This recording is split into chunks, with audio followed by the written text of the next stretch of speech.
जी नमस्कार, सत श्री अकाल, आदाब। मैं हूँ दीपक राजपूत और आप जुड़ चुके हैं हमारे इस प्रोग्राम में लाइव विद टीम अरोड़ा आवाज़ एंटरटेनमेंट पर। और आप सभी का एक बार फिर से स्वागत है हमारा साथ देने के लिए। और हमेशा की तरह मेरे साथ जुड़ चुके हैं हमारे broker of record Praveen Arora ji, और साथ में हमारे प्री कमर्शियल से जैक जी, और साथ में रेजिडेंशियल से किरणदीप जी। आप सबका बहुत बहुत स्वागत है। थैंक यू दीपक। जैसा कि आप लोग जानते हैं कि हर हफ्ते हम एक नया टॉपिक लेकर आते हैं और हम कोशिश करते हैं कि आपकी जो नॉलेज है उसमें हम कुछ बढ़ावा कर पाएं। आज का जो टॉपिक है, क्योंकि हर बंदा ये जानना चाहता है कि आज की जो मार्केट है वो किसके लिए बेटर है, तो इसके लिए हम आज चर्चा करेंगे who is the real estate winner in this market. So Praveen ji का भी उसके ऊपर हम पॉइंट लेंगे कि वो क्या मानते हैं और वो क्या कहते हैं इसके ऊपर। और जैसे कि आपको पता है कि मार्केट में जो इन्वेंट्री के नंबर्स हैं वो थोड़े बढ़ गए हैं और भी बढ़ेंगे। उम्मीद रख रहे हैं कि जो समर आएगी उसमें नंबर थोड़े और इंक्रीज करेंगे, क्योंकि कनाडा का अगर ट्रेंड देखा जाए तो हर समर्स में इन्वेंट्री अप जाती है, जैसे जैसे विंटर की तरफ जाते हैं तो इन्वेंट्री डाउन जाती है। सो प्राइसेस के ऊपर भी बात करेंगे प्रवीण जी। पहले तो हम बात करें टॉपिक पे, जो हमारा आज टॉपिक है कि मार्केट में आज की विनर कौन है, आपने ये बताना है कि बट अगर मैं देखूं आज की डेट तक विनर तो दोनों में कोई नहीं नजर आ रहा, ना बायर नजर आ रहा है ना सेलर नजर आ रहा है। लास्ट 3 मंथ्स का जो ग्राफ देखें, अगर जो सेल कर रहा है वो कह रहा है कि मैंने लॉस ले लिया, अगर बाय कर रहा है तो वो कह रहा है मेरा अगले साल और पैसा कम हो गया। आज की डेट में मार्केट कहाँ स्टैंड करती है? देखो दीपक, ऐसा है कि जब भी मार्केट में कोई चेंज आती है, जी मार्केट में जब भी कोई चेंज आती है, बड़ी स्मॉल परसेंटेज होती है जो उस मार्केट में कोई ना कोई चीज गेन करती है। ज्यादातर लोग हैं जो या तो लूज कर जाते हैं या वो उसी ही सिचुएशन में रहते हैं। अब हम बात करते हैं, हम 1 मिनट के लिए अगर होल्ड करें कि इस मार्केट को अगर हम होल्ड करते हैं, जी 2021 की मार्केट जिसको कि हम काफी लोग समझते हैं कि दैट वाज द मार्केट जिसमें प्राइसेस बहुत ऊपर थी, राइट। जी अब अगर हम 2021 में देखें, आप इतने टाइम से बिजनेस में हो, बाकी भी सभी लोग काफी टाइम से बिजनेस में हैं, आपको कितने सेलर्स नजर आते हैं 2021 मार्केट के जिन्होंने प्रॉपर्टीज हायर प्राइस पे बेची हो और पैसे अपने बैंक में रखे हो? आई थिंक प्रवीण जी, मैंने सिर्फ आज तक एक ही सेलर से मिला हूँ जिन्होंने प्रॉपर्टी बेच के पैसे अंदर रखे हैं। बाकी सब ने जो इन्वेस्टमेंट उन्होंने आगे की 5-7 लाख की लाइबिलिटी उल्टा बढ़ाई है, तो वो ज्यादा राइट। लॉस में गए हैं उल्टा। तो कहने का मतलब ये है कि ज्यादातर मार्केट में बहुत बड़ी परसेंटेज है वो इन्हीं सिचुएशंस में रहती है, या तो वो साइकिल में दोबारा उलझ जाते हैं या वो ब्रेक इवन ही बिल्कुल रहते हैं। बिल्कुल। चाहे मार्केट ऊपर जा रही हो चाहे मार्केट नीचे आ रही हो, आज की डेट में भी अगर हम देखें तो आज की मार्केट में भी सेम चीज रिपीट हो रही है।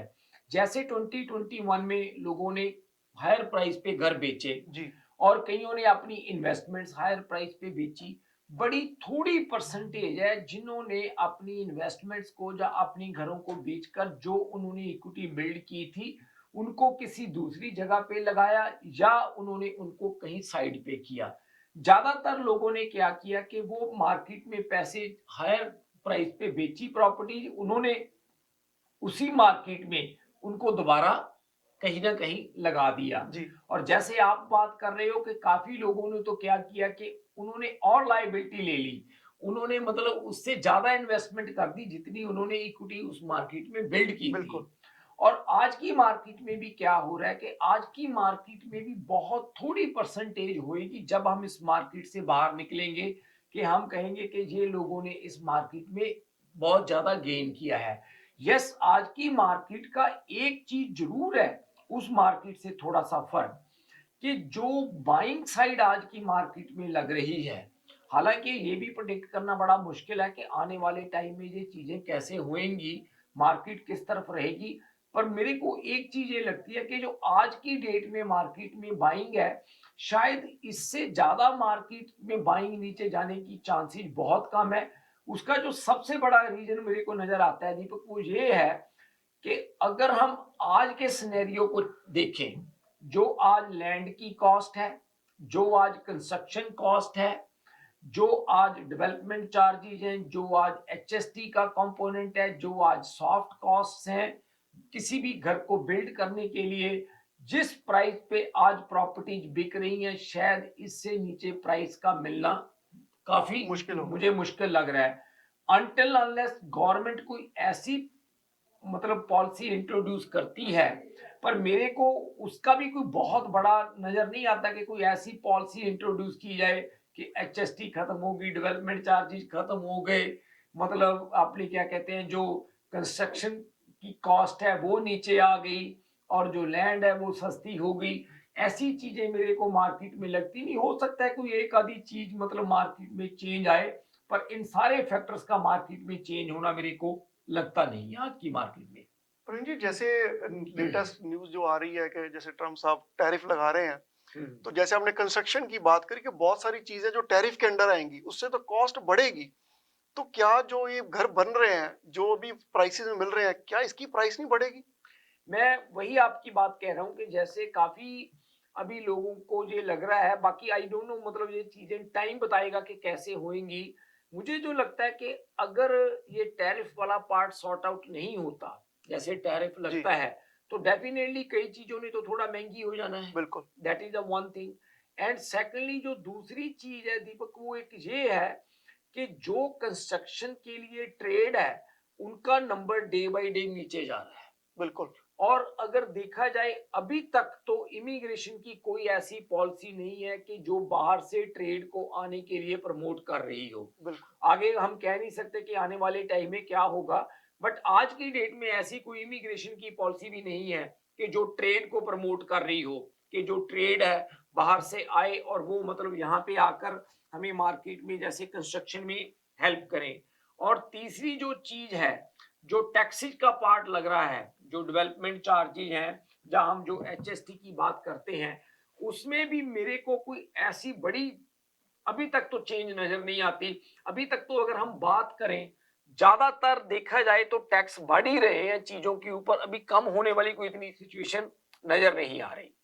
जी, इसमें एक और बड़ा इंपॉर्टेंट टॉपिक है जो मैं खुद भी महसूस करता हूँ। 2022 तक जो प्राइस काफी बढ़े, आपने टैक्सेस की बात करी।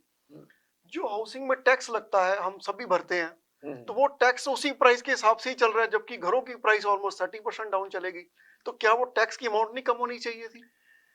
देखो दीपक, ये बड़ा ना डिफरेंट इशू है जो टैक्स वाला पार्ट है। जी, अगर हम टैक्स की बात करें तो बहुत ऐसी चीजें हैं जो हमें लगता है कि शायद ठीक होनी चाहिए। बिल्कुल।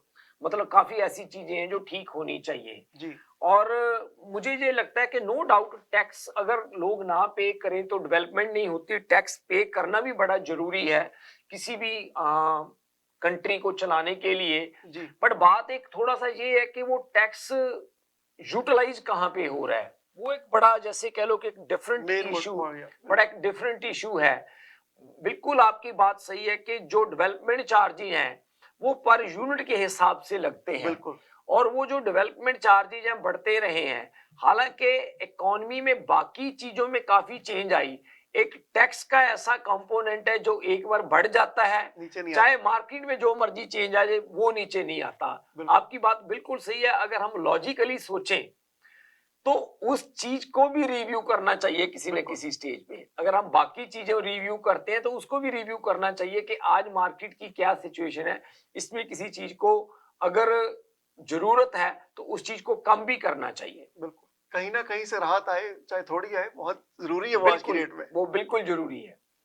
तो प्रवीण जी, एक तरफ तो गवर्नमेंट जैसे कह रही है, बार बार अभी कारनी साहब भी आए हैं तो उन्होंने भी मुद्दा छेड़ा है फिर से, कि जो हाउसिंग की अफोर्डेबिलिटी या कह लो शॉर्टेज चल रही है, तो वो अभी भी कनाडा में काफी ज्यादा है। मगर पहले इन्वेंट्री इतनी ज्यादा, तो सप्लाई और बढ़ा के तो और काम खराब नहीं होगा, आपको नहीं लगता?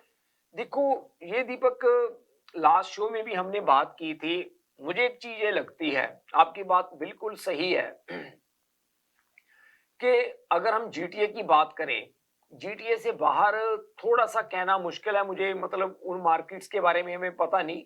बट लास्ट शो में शायद हमने बात की थी कि जीटीए में अराउंड 21,000 के करीब नए यूनिट्स अवेलेबल है, जी, जो मतलब हाई राइज में है या मिड राइज में है। बिल्कुल। लो राइज वाला प्रोडक्ट है उसके बिना है। ये जो 21,000 के करीब यूनिट है, इसमें काफी सेल होने वाले हैं अभी, और काफी सेल हुए हुए हैं, अभी क्लोज नहीं हुए। हम बात करते हैं कि अफोर्डेबिलिटी की, लास्ट टाइम भी हमने शो में एक बात की थी कि पहले इनको अफोर्डेबल बनाना चाहिए। और दूसरी बात आपकी बिल्कुल सही है कि मार्केट में आज की डेट में काफी इन्वेंट्री है। बिल्कुल। सबसे पहले तो जो लोग मार्केट में एंटर करना चाहते हैं, जो मार्केट में घर लेना चाहते हैं, जैसे बात हुई है कि ये 5% हम उनको एचएसटी में, मतलब जो डिबेट का देंगे। कंपोनेंट जी, है वो कम किया जाएगा। जी, तो मुझे लगता है कि जो लोग रीसेल में भी फर्स्ट टाइम एंटर कर रहे हैं, उनको भी किसी ना किसी तरह का कुछ ना कुछ रिलीफ देना चाहिए। चाहे उनको लैंड ट्रांसफर टैक्स पे रिलीफ देना चाहिए कि लैंड ट्रांसफर टैक्स उनका बिल्कुल ना चार्ज किया जाए, ताकि वो प्रॉपर्टी बाय कर सकें। सेकेंडली एक चीज कुछ और की जा सकती है कि जो मतलब first time buyers property bye करते हैं जी, और जो उनको सेल करता है फर्स्ट टाइम बायर्स को प्रॉपर्टी, राइट, जी, और अगर उनकी कोई वो जैसे इन्वेस्टमेंट है और उसमें वो कैपिटल गेन वगैरह पे करते हैं, और वो जो टैक्स का कंपोनेंट पे करते हैं कैपिटल गेन का, उसमें से कोई ना कोई चीज का फर्स्ट टाइम बायर्स को कोई ना कोई रिलीफ देना देना चाहिए। चाहिए, बिल्कुल। ताजो के होगा क्या कि वो लोग मार्केट में ज्यादा से ज्यादा एंटर एंटर कर कर सके। सकें। जी, आई थिंक आपकी बात बिल्कुल सही है क्योंकि मार्केट में सिर्फ एक इंटरेस्ट रेट को देखा जाए वो फैक्टर नहीं है जो मार्केट को पुश करेगा अपवर्ड जाने के लिए, क्योंकि इंटरेस्ट रेट तो अगर देखें लास्ट ईयर से ऑलमोस्ट 2% के करीब ये कम हुआ है। तब भी अगर मार्केट का ट्रेंड देखा जाए तो अभी तक मार्केट में हमें कोई ज्यादा डिफरेंस नहीं नजर आया। स्टेबलाइज हुई है बट मार्केट, बट ये कह सकते हैं ऊपर नहीं है, अभी पॉजिटिवनेस उसमें नहीं देखी गई। उसमें डेफिनेटली गवर्नमेंट की जो पॉलिसीज है वो काफी मैटर करती हैं, जैसे फर्स्ट टाइम बायर को प्रवीण जी ने बताया कि कोई बेनिफिट मिलना चाहिए, या जैसे कैपिटल गेन का कुछ मुद्दा और थोड़ा सॉल्व होना चाहिए जिससे लोग ज्यादा इन्वेस्टमेंट कर सके। और थर्ड, जो फॉरेन बायर्स को इन्होंने बैन किया है वो भी काफी बड़ा उसमें मुद्दा है कि क्योंकि मार्केट में हमेशा प्राइस जो ड्राइव होती है वो डेफिनेटली इन्वेस्टर सही होती है, तो इन्वेस्टर नहीं है, एक अच्छी बात है। फर्स्ट टाइम बायर्स के लिए काफी अच्छी अपॉर्चुनिटी भी है क्योंकि मार्केट में जो प्राइसेस अब जो ले रहे हैं लोग, जो मैं देख पा रहा हूँ लास्ट ईयर से लेके अब तक जिन लोगों ने घर बाय किया है, दे आर क्वाइट हैप्पी क्योंकि अफोर्डेबिलिटी में इंटरेस्ट रेट काफी अच्छे मिले हैं। फर्स्ट टाइम बायर्स के लिए जो 10% के साथ जा रहे हैं काफी अट्रैक्टिव इंटरेस्ट रेट्स है, फिक्स रेट्स काफी अच्छे उनको मिल रहे हैं, और rent versus own it's quite similar numbers में चीजें बैठ रही हैं। दूसरी एक बात ये है दीपक के जैसे हम बात करते हैं कि फर्स्ट टाइम बायर्स के लिए जी, मार्केट में बहुत ऐसी इन्वेस्टमेंट्स हैं, जैसे हम अफोर्डेबिलिटी की बात कर जी, रहे हैं, कि जो आदमी किसी फर्स्ट टाइम बायर को प्रॉपर्टी सेल करता है अपनी इन्वेस्टमेंट प्रॉपर्टी, तो उसको कुछ ना कुछ कैपिटल गेन में रिलैक्सेशन दे दी जाए। बिल्कुल, उससे क्या होएगा कि जिन इन्वेस्टर्स के पास ये प्रॉपर्टीज हैं, वो अपनी प्रॉपर्टी को अपने पोर्टफोलियो को श्रिंक करने की कोशिश करेंगे, जी, वो फर्स्ट टाइम बायर को बेचेंगे। बिल्कुल। हमारा गोल क्या है कि मार्केट में ज्यादा से एंड ज्यादा यूजर लोगों है, के पास एंड यूजर आए, उनके बिल्कुल, पास घर होए। बिल्कुल, अब मान लीजिए कोई इन्वेस्टर है, उस इन्वेस्टर के पास 5 प्रॉपर्टीज है, बिल्कुल, राइट, अगर कोई ऐसा इंसेंटिव उनको दे दिया जाए कि वो अपनी 2 प्रॉपर्टीज फर्स्ट टाइम बायर को डिस्पोज ऑफ कर दें, बिल्कुल, तो उससे क्या होएगा कि हम बात कर रहे हैं कि इनकी स्पीड को बढ़ाने का, मैं नहीं कहता कि वो नहीं बढ़ानी चाहिए या वो चीजें नहीं करनी चाहिए, बट कम से कम मार्केट में इमीडिएटली लोगों को हेल्प मिलेगी, जो कि पिछले काफी टाइम से इस चीज की जरूरत है लोगों को, मार्केट में किसी ना किसी तरह की कोई हेल्प की, क्योंकि लोग हर तरफ एक्स्ट्रा पेमेंट्स ही कर रहे हैं, टैक्सेज में भी एक्स्ट्रा पेमेंट कर रहे हैं, मॉर्गेज के इंटरेस्ट रेट्स पे भी एक्स्ट्रा पेमेंट्स कर रहे हैं, और उसके बिना अपने लिविंग के लिए भी बिल्कुल, लोग हर जगह पे एक्स्ट्रा पेमेंट्स कर रहे हैं। बिल्कुल ठीक, बिल्कुल सही कहा प्रवीण जी आपने। तो हम बात करेंगे जैक से रिगार्डिंग, क्योंकि ये तो हुई बात रेजिडेंशियल के लिए, जो कमर्शियल में आप क्या नंबर्स देखते हैं, कैसी मार्केट है कमर्शियल की side? See, it's totally different than residential. In commercial, I don't believe that, in my opinion, that there's that much of a shift in that way. So, as in the buyers or the sellers, who's a real winner, I would say it all depends on the scenario and the situation. So, there are a lot of people that open restaurants, let's say sale a business. If they're not communicating well or it's not working well for them, then definitely it is impacting their business. So which other buyers are, there's an overflow of buyers for restaurants, sale of businesses, which there was not much of an impact, I would say, in like how it was on the residential side. Okay, so Kiran आपको क्या लगता है कि आज की date में जो हम बात कर रहे हैं कि बायर विनर है कि सेलर विनर है, आप क्या मानती हैं? मेरे हिसाब से तो बायर्स विनर है इस टाइम, मार्केट के प्राइसेस काफी लो है, everybody is trying to lowball on the offers. मेरे हिसाब से और गेन भी हो रहा है कईयों को। गेन भी हो रहा है। कई लोग काफी डेट में हैं जिन्होंने प्रॉपर्टीज बहुत हाई प्राइस पे खरीदी हैं, वो भी मॉर्गेज पेमेंट्स नहीं दे पा रहे हैं, तो एटलीस्ट वो अपनी लाइबिलिटी से बाहर आ सकते हैं उसको बेच के। मेरे हिसाब से आपको लग रहा है कि बायर्स को ज्यादा एज मिल रहा है आज की बायर्स मार्केट? को एज मिल रहा है। आई थिंक कहीं ना कहीं इन्वेंट्री काफी अच्छा रोल प्ले कर रही है उनके लिए, क्योंकि अगर कोई घर लेना चाहते हैं, एक ऑप्शन उनकी नहीं वर्कआउट हो पा रही, मान लो नेगोशिएट नहीं कर पा रहे, तो उनके पास दूसरी ऑप्शन है, दूसरी जगह जा सकते हैं, क्योंकि पहली ऑप्शन भी मार्केट में इतनी जल्दी सेल नहीं हो रहा। बिल्कुल। तो उनके पास काफी एज है बड़ा, क्योंकि हर जगह वो नेगोशिएट कर सकते हैं, अपनी टर्म्स एंड कंडीशन रख सकते हैं, प्राइस हो गई, आपकी कंडीशनल ऑफर्स हो गई, आपकी सेल ऑफ प्रॉपर्टी की कंडीशन होगी, कुछ भी आप रख सकते हैं, उसके हिसाब से हम मूव कर सकते हैं और बैंक से पहले अप्रूवल लेके फिर प्रॉपर्टी फर्म कर सकते हैं। सो आई थिंक प्रेम जी, अगर गलत ना हो तो ये मार्केट वैसे तो स्लो कर रहा है कि जो मार्केट काफी डाउन जा रही है, बट ये मार्केट नॉर्मल हो रही है, ये कैसा ज्यादा जरूरी है मुझे लगता है। बिल्कुल आपकी बात सही है दीपक। देखो मार्केट में हमने पहले भी कई बार बात की है कि अलग अलग साइकिल्स होती हैं। एक थोड़ा सा मैं अपने व्यूअर्स को यहाँ पे एक चीज ये बतानी चाहूंगा कि मार्केट के ना कुछ डिफरेंट सिनेरियोज होते हैं। हम अक्सर ये बात करते हैं कि ये बायर्स मार्केट है, सेलर्स मार्केट है और ये एक फ्लैट मार्केट है। बायर सेलर मार्केट का डिफरेंस क्या है कि मार्केट में बायर्स कितने और सेलर्स कितने हैं। अगर सेलर्स कम हो, बायर्स ज्यादा हो तो ये सेलर्स की मार्केट बन जाती है।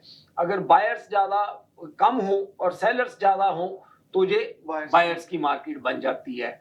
और सेलर्स ज्यादा का मतलब क्या है कि मार्केट में प्रॉपर्टी सेल के लिए कितनी अवेलेबल है, कि मार्केट में इन्वेंटरी कितनी है जी। तो दैट डिक्टेट्स के जिस मतलब इतने सेलर्स हैं तो ये मार्केट कहाँ पे है। तो जो आज की मार्केट है दीपक, बिल्कुल आपकी जैसे किरण ने बात की है कि आज की मार्केट में, अगर मैं गलत ना हूं, यू नो बेटर आल्सो, के जो एवरेज इन्वेंट्री है जीटीए में, आई थिंक हर एरिया में जो एवरेज है 6-7 महीने की इन्वेंट्री है आज के मार्केट में।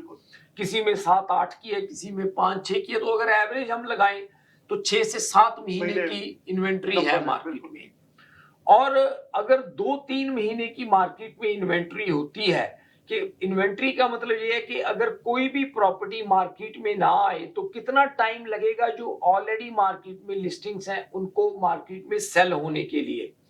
तो 2 से 3 महीने की जो इन्वेंट्री होती है वो हम एक कहते हैं कि ये एक नॉर्मल मार्केट है जी। अगर इन्वेंट्री 2-3 महीने से नीचे चले जाती है तो हम ये कहते हैं कि ये सेलर्स मार्केट है। अब जो मार्केट है जैसे 3 महीने से ऊपर की इन्वेंट्री है, 6-7 महीने की है, तो जो इंडिकेटर्स है वो क्लियर यही है कि ये मार्केट बायर्स को आज की डेट में सपोर्ट कर रही है। अब बात आती है कि विनर बायर है या नहीं है। आई थिंक टेक्नीशियन इशारा कर रहे हैं तो हम ब्रेक के बाद बात करते हैं इसके बारे में। आंसर हम ब्रेक के बाद रेंजी से लेंगे कि विनर कौन है आज की मार्केट का, सेलर है, बायर, और कैसे है। कहीं जाइएगा नहीं, हम यूं गए और यूं आए। अगर आपको दुबई या मिडिल ईस्ट नुमा जेवरात की तलाश है तो आपको दूर जाने की बिल्कुल जरूरत नहीं। आज ही हमारे Mississauga Ridgeway स्टोर तशरीफ लाइए, अल करम ज्वेलर्स। हमारे पास सोने के बेहतरीन कंगन, कड़े, झुमके, हार और सोने के सेट्स भी दस्तयाब हैं। शादी हो या मेहंदी या कोई भी फंक्शन, आपकी पसंद के तमाम जेवरात आपको हमारे स्टोर में मौजूद मिलेंगे। आज ही हमारे स्टोर पर तशरीफ लाइए, अल करम jewellers, 3465 platinum drive, unit 99, Mississauga, या फिर कॉल करें 905-828-0009। अल करम ज्वेलर्स, फरमाइश आपकी, गारंटी हमारी। Think you're all set? Think again. Imagine this. You've got a great house, a loving family, and everything's smooth sailing. But have you thought of one most important thing, protecting your loved ones? Life's uncertainty can strike any time. Accidents, illnesses, or worse. Have you ever thought what happens to your family's future then? Who will cover the bills, the mortgage, or your kids' education? At Expert Financial Services, we specialize in safeguarding families just like yours. We offer a range of insurance policies tailored to your unique needs, from term life and whole life to critical illness and disability insurance. Taking out an insurance policy when you're young is surprisingly affordable. Don't wait for the unexpected to happen. Act now. Call Expert Financial Services at 647-838-1952 for a free no-obligation quote. Remember, no medical required in some cases. Senior policy and die counts available. Protect your family's future today. As little as $1 a day can bring you peace of mind. Call now 647-838-1952. Expert Financial Services.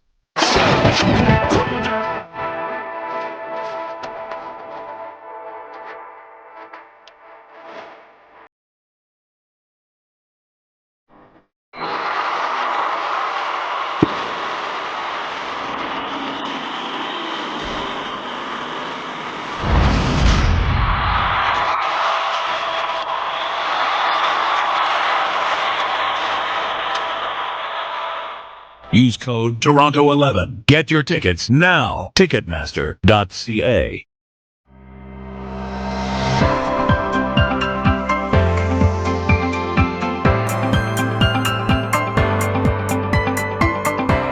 Experience the authentic flavors of South India at Saravana Bhavan.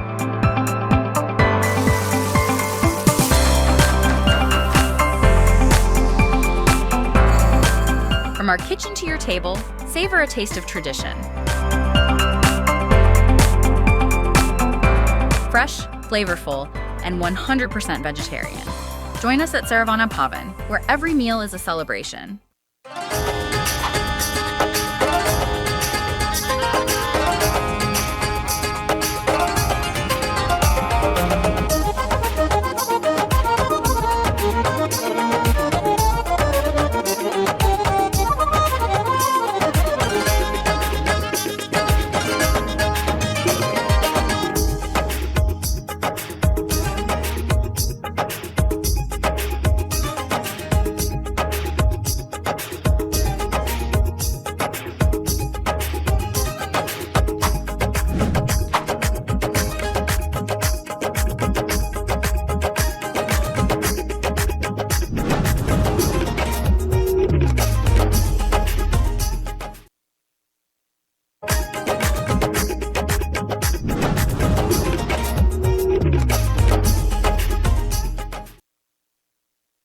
जी, आप सभी का एक बार फिर से स्वागत है हमारे live with team Arora program में आवाज एंटरटेनमेंट के माध्यम से। जैसे कि आप जानते हैं, हम जाने से पहले जिस टॉपिक पे बात कर रहे थे, जानने की कोशिश कर रहे थे कि इस मार्केट में विनर और लूजर कौन है, या विनर और इसका बेनिफिट किसको है, तो उसके ऊपर हम चर्चा को जारी रखेंगे। अगर आपका कोई क्वेश्चन है या आप चाहते हैं कोई ऐसा टॉपिक आप डिस्कस करना चाहते हैं, तो हमें आप अपने हमारे फ़ोन नंबर पे कॉल करके बता सकते हैं।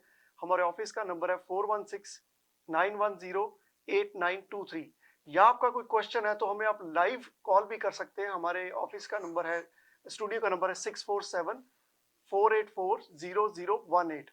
सो प्रवीण जी, जैसे कि टॉपिक है, तो आज की डेट में आप किसको मानते हैं कि ये अपॉर्चुनिटी है उसके लिए, या वो गेन कर सकता है? देखो दीपक, जो मेरा मानना है ना, जैसे मैंने 21 की मार्केट की बात की है जी, कि बड़ी थोड़ी परसेंटेज होती है जो मार्केट में बेनिफिट लेती है। ले पाती है। अगर हम कहें कि उसमें बहुत ज्यादा इंटेलिजेंसी या स्मार्टनेस चीजें काम करती हैं, मुझे नहीं लगता कि वो इतनी चीजें काम करती हैं। समटाइम आपकी सिचुएशन आपको किसी न किसी चीज का बेनिफिट दिला जाती है। अगर हम आज का सिनेरियो देखें, आज की डेट में मार्केट क्लियरली इंडिकेट कर रही है बायर्स को हेल्प। जी, ठीक है कि नहीं? बट बायर कौन है आज मार्केट में? अगर किसी ने अपना घर बेच के लेना है तो उसके लिए कोई ज्यादा फर्क नहीं है, क्योंकि उन्होंने बेचना भी लो प्राइस पे है, बिल्कुल। चाहे वो अप साइज कर रहे हैं चाहे वो डाउन साइज कर रहे हैं। जी, दूसरी एक चीज ये है, दूसरा मार्केट में बायर कौन है? अगर कोई इन्वेस्टर है। जी, अगर मान लो कोई बंदा इन्वेस्टर है, इन्वेस्टर के लिए डिपेंड करता है कि वो किस तरह का इन्वेस्टर है, जी, उनकी कितनी होल्डिंग कैपेसिटी है। राइट? जी, कई इन्वेस्टर्स ऐसे होते हैं कि उन्होंने अपना पैसा एक सर्टेन टाइम के लिए मार्केट में लगाना होता है। वो जब मार्केट में से एग्जिट करना चाहते हैं, उस टाइम पे मार्केट की सिचुएशन को प्रेडिक्ट करना बड़ा मुश्किल है। मान लो आज उसने किसी भी प्राइस पे ली है प्रॉपर्टी, एक्स प्राइस पे ली है, अब जब उनको एग्जिट करना पड़ता है तो जब उस टाइम पे जो प्राइस होएगा, ये कहना बड़ा मुश्किल है कि वो बहुत बड़े विनर होंगे इस मार्केट में। राइट? इट्स डिफिकल्ट टू से। वो डिपेंड करता है कि वो किस टाइम पे एग्जिट करते हैं। तीसरा मार्केट में बायर कौन है? कि जो फर्स्ट टाइम बायर है। वो जो फर्स्ट टाइम बायर है, उसके लिए प्रॉपर्टी बाय करने के साथ और बड़े वेरिएबल्स जुड़े होते हैं कि उनके पास डाउन पेमेंट कब है, वो मॉर्गेज के लिए कब क्वालिफाई करता है। अगर मान लो कोई फर्स्ट टाइम बायर है, आज उसके पास डाउन पेमेंट ही नहीं है, चाहे मार्केट नीचे भी है, still he is not able to take the benefit. हम अक्सर बात करते हैं कि फर्स्ट टाइम बायर्स के लिए हर मार्केट ठीक है जब वो अपने वेरिएबल्स को फिक्स करके प्रॉपर्टी बाय कर पाते हैं, जी क्योंकि डाउन पेमेंट, उनका क्रेडिट होना, उनका मॉर्गेज के लिए क्वालिफाई करना, उनका जॉब की स्टेबिलिटी, मतलब there are so many things जो फर्स्ट टाइम बायर देखता है जब वो मार्केट में एंटर करता है। तो मेरा कहने का मतलब ये है कि ऐसा कुछ भी ज्यादा सोच के या अपने आप को इस तरह महसूस मत करो कि हाँ जी यही विनर है, हम लूजर हैं, या ये लूजर हैं, हम ही विनर हैं। जो मार्केट की सिचुएशन है, इस डिफरेंट साइकिल्स, ये डिपेंड करता है कि आप किस साइकिल में एंटर करके किस साइकिल में बाहर होते हैं। सम टाइम मार्केट की साइकिल आपकी सिचुएशन के मुताबिक आपको कुछ बेनिफिट दे जाती हैं, सम टाइम्स वो साइकिल्स आपको बेनिफिट नहीं देती, सम टाइम आप उस साइकिल में कुछ लूज भी कर जाते हैं। मेन चीज जो मेरे को लगता है दीपक, वो ये है कि मार्केट की साइकिल से ज्यादा इंपॉर्टेंट चीज होती है कि आपकी सिचुएशन क्या है, आप किस सिचुएशन में बाय कर सकते हैं, आप किस सिचुएशन में सेल कर सकते हैं। आज की डेट में मार्केट में काफी ऐसे भी सेलर्स हैं कि जिनके लिए हैव टू सेल करना, अगर मार्केट शिफ्ट होगी तो शिफ्ट होगी। बिल्कुल। उन्होंने अपनी प्रॉपर्टीज कईयों ने पहले की बाय की हुई हैं, आज उनके नए घर की क्लोजिंग है, बट अब बात ये है कि अब उन्होंने जिस प्राइस पे बाय की थी उस टाइम मार्केट तेज थी, आज उनकी सेलिंग के लिए, आज उनको ये लगता है कि वो मार्केट में पैसे लूज कर रहे हैं, नो डाउट इसमें लगता है, बट कई मार्केट में ऐसी साइकिल्स भी होंगी कहीं पे उनको भी गेन होएगा। तो कहने का मतलब मेरा ये है कि ये चीज को बड़ा प्रेडिक्ट करना या डिफाइन करना बड़ा मुश्किल है कि वाकई ही ये बंदा मार्केट में आज लूज कर रहा है या ये बंदा मार्केट में आज गेन कर रहा है। जी जैसे आपने बात की होल्डिंग की, आई थिंक अगर मार्केट का थोड़ा सा एनालाइज करना है, जो लोगों से मैं मिला हूँ या जिन्होंने प्रॉपर्टीज खरीदी हैं, लॉस लिए हैं, आई थिंक होल्डिंग एक काफी बड़ी मतलब टर्म है, क्योंकि अगर आप प्रॉपर्टी को होल्ड नहीं कर सकते ना, तो आप उसमें से प्रॉफिट निकालना आपके लिए बहुत मुश्किल है। और सेकंड, आप कभी भी मार्केट को प्रेडिक्ट नहीं कर सकते कि यही बॉटम है, मैं यहीं से खरीद रहा हूँ, यहीं से ऊपर ही जाएगी। आई थिंक कोई ऐसा दुनिया में शख्स नहीं है जो कहे कि मैंने बॉटम से मुझे पता है कहाँ लगना है और हाई कब जाना है, कहाँ का एग्जिट करना है। हाँ, कहीं आप वेरिएबल से थोड़ा डिसाइड कर सकते हैं, बट एग्जैक्ट नंबर्स को कैलकुलेट करना ये बहुत मुश्किल है। और बात रही लोगों की, प्रॉब्लम ये हुई है सबसे ज्यादा कि लोगों ने अपनी घर की इक्विटीज उठा के घर बाय किए, या कईयों ने क्रेडिट लाइन उठा के डिपॉजिट दे दिए। वो जब सिचुएशन क्रिएट होती है तो वो काफी लॉस देती है हर एक को। उस सिचुएशन में ना जाए। जब भी आपके पास डिपॉजिट के पैसे आपके खुद के हैं सेविंग में, तब भी कोई स्टेप उठाएं, वही एक वाइज स्टेप है, क्योंकि अगर कल को मार्केट 19-21 होती भी है तो आपको ज्यादा बॉदर नहीं करेगी। सो इसकी चर्चा को जारी रखते हैं कि कमर्शियल साइड की अगर बात करें जाएगा आपके साथ, आज की डेट में बायर के पास क्या अपॉर्चुनिटी है कमर्शियल साइड में? So there's definitely a lot of opportunities for on the commercial side for the buyers. A lot of people always question, hey, why is this person selling this business, or why so and so is selling this business? But a lot of people that are retiring in the business now. So whereas a lot of people can take advantage of good businesses that had a good name for itself for very many years, and then they could just take over that. So those are a lot of opportunities. But once again, either you can go towards investor side, either you can buy the property and have the tenant in there and have the cash flow coming in that way, or you can get a business and have the business. Either you can run it, if you're working 9 to 5, you can quit your job and run and get into that business yourself. But as in inventory wise, we have convenience stores, restaurants. I work with numerous franchises that are looking to upgrade, get multiple units, so it is booming market for that. I think Puneet ji, जब market ऊपर की तरफ ज्यादा जाती है तो I think जो लोग बिजनेस स्टार्ट करना चाहते हैं उनके लिए वो काफी मतलब कह लीजिए फेवरेबल कंडीशन नहीं होती, मुश्किल होता है, काफी मुश्किल होता है। अब मार्केट थोड़ी सी कह लो स्टेबल हो गई है, डाउन आई फिर स्टेबल हुई है, तो आई थिंक जो लोग बिजनेस स्टार्ट करना चाहते हैं उनके लिए एक राइट टाइम है मार्केट में एंटर करने के लिए, स्पेशली कमर्शियल में। बिल्कुल एक चीज है दीपक, जब मार्केट सॉफ्ट होती है ना, बहुत चीजें हैं वो उस मार्केट में इजी होती हैं जी, रादर देन जब मार्केट काफी अप जा रही होती है। तो जो बिजनेस का पार्ट है, बिल्कुल आज की डेट में अगर आप देखो लीजेज आप बेटर नेगोशिएट कर सकते हो, बिल्कुल। राइट। आप बाकी सारे मैकेनिक्स को आसानी से वर्क कर सकते हो। नो डाउट कि आपका वॉल्यूम थोड़ा कम रहेगा, मैं ये नहीं कहता, बट वॉल्यूम को तो आप एक वेरिएबल कंपोनेंट है, जल्दी बढ़ा सकते हो काम करके या मेहनत करके। बट जो चीजें आपकी लीजेज और बाकी चीजें फिक्स हो जाती हैं, उनको आप चेंज नहीं कर पाते। जिस पे एक बार फिक्स होगी वो चीज फिक्स हो जाती है आने वाले कुछ सालों के लिए। जी।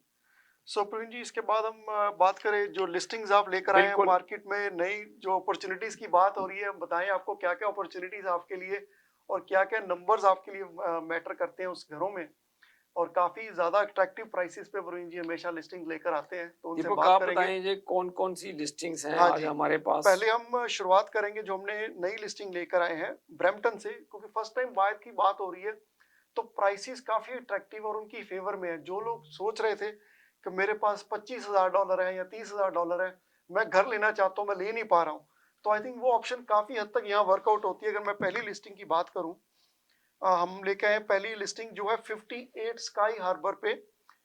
58 स्काई हार्बर पे कॉन्डो यूनिट की मैं बात कर रहा हूँ, ब्रांड न्यू, और ये है 1 बेडरूम और 1 वॉशरूम का ये कॉन्डो है। और प्राइस की जैसे मैंने बात की कि जो लोग 25-30 हजार ही डालना चाहते हैं तो उसमें काफी हद तक ये फिट होता है।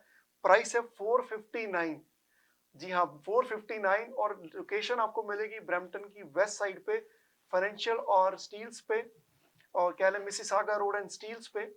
और 1 बेडरूम और 1 बाथ प्लस 1 कार पार्किंग के साथ ही कॉन्डो आता है।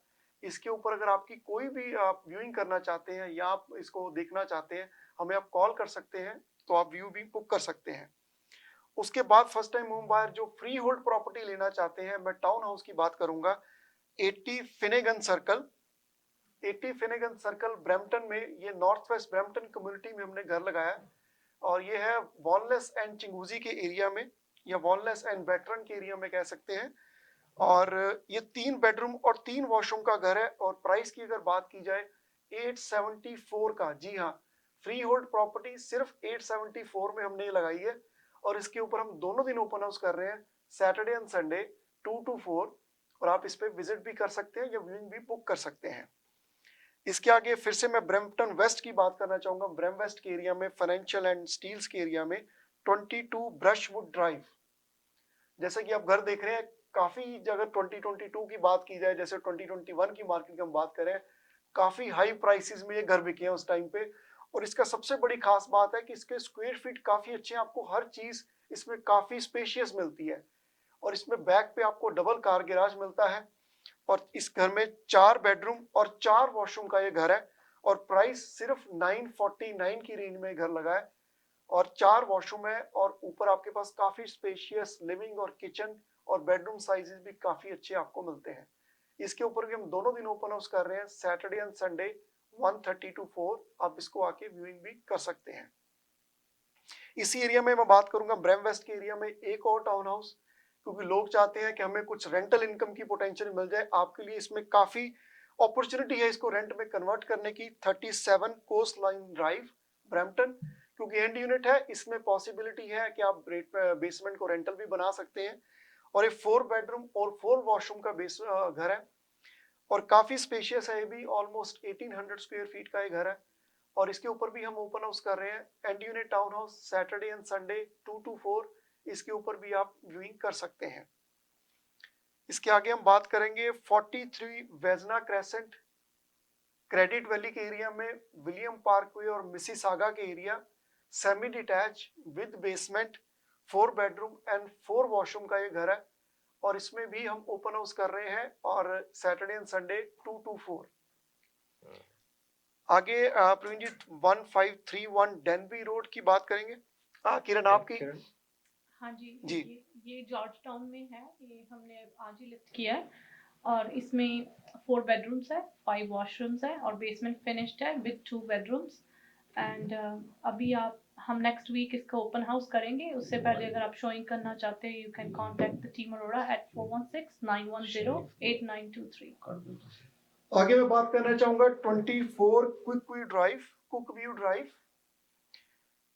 24 कुकव्यू ड्राइव, जैसे आप देख रहे हैं ये घर डिटैच घर है, डबल कार गैराज का है, 4 बेडरूम और 1 बेडरूम की बेसमेंट भी बनी हुई है और घर में 5 वॉशरूम है।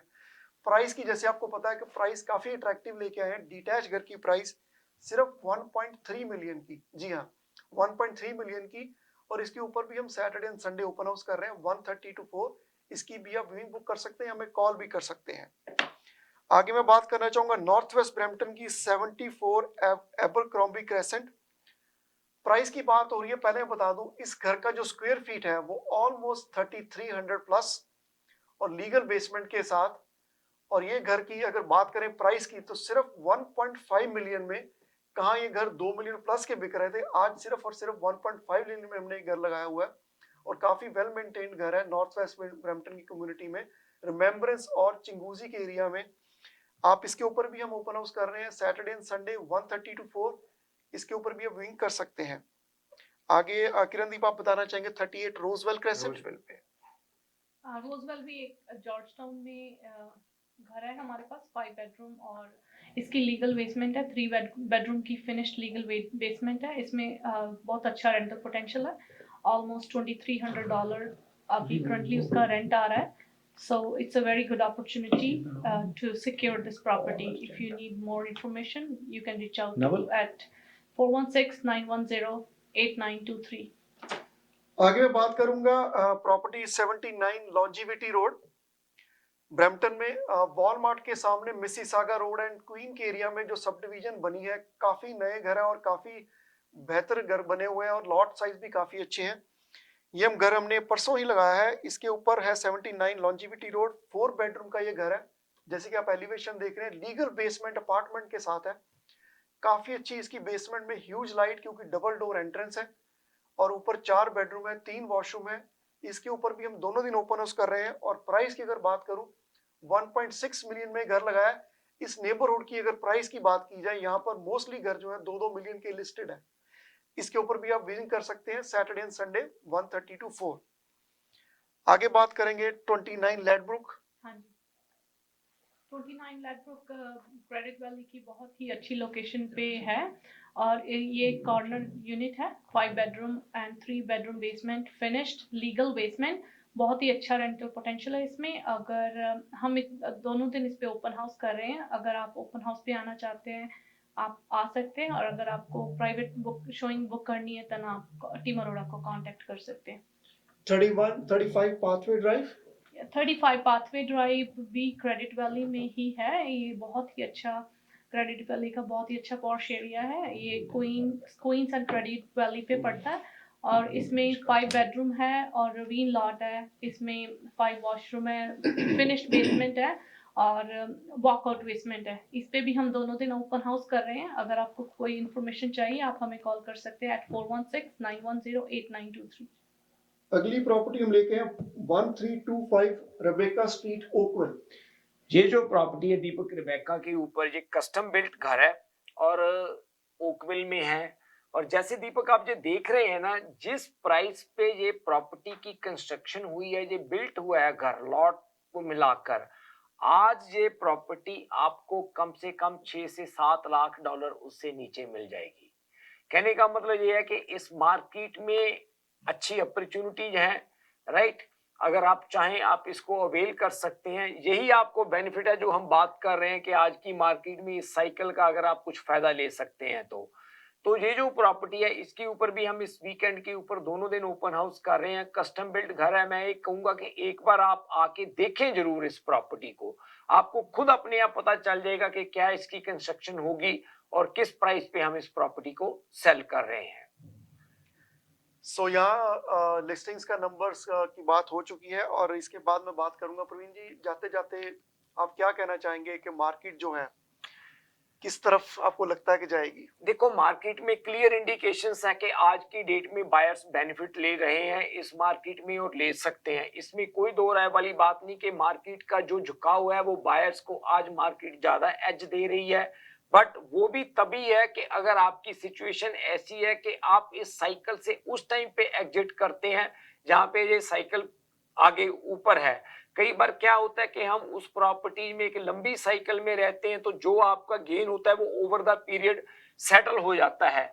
बट फिर भी अगर आज आपके पास पॉसिबिलिटी है रियल एस्टेट में बाय करने की, इन्वेस्ट करने की, तो ये जरूर मैं कहूंगा कि अच्छी ऑप्शंस हैं आपको, और प्राइस भी मार्केट में काफी कम्पिटिटिव है, तो आप इस मार्केट का बेनिफिट ले सकते हैं।